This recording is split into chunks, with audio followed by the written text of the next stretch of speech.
Kung kayo ang nasa sitwasyon ni Andy, anong gagawin or mararamdaman ninyo? Ako ang problema ko kasi dun.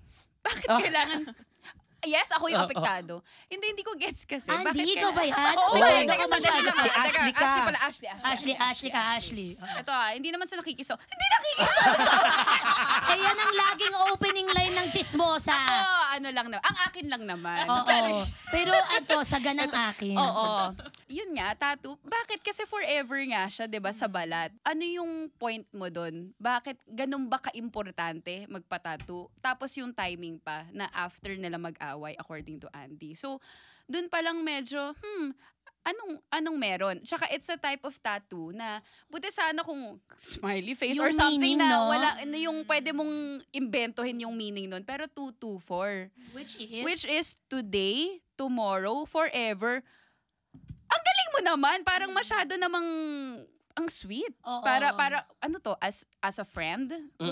Diba? Ang dami-daming pwedeng ang dami-daming pwedeng Pwede naman siguro, lang, Pwede BFF. diba? Pwede ba yun? Pwede BFF. or as a friend. diba? True. Smiley face. Meron pa daw Ganon. pala dito as a friend o Diba? kaya As a joke friend. lang. Joke lang. Eme! Hindi nyo pa nakita yung mga sa likod. 224 Pero Masyado kayo. Pero baka lang naman fan sila ni Hershey kasi birthday ngayon eh. Ah! 224. Sabi, Diba? tattoo ko yung birthday ni Hershey.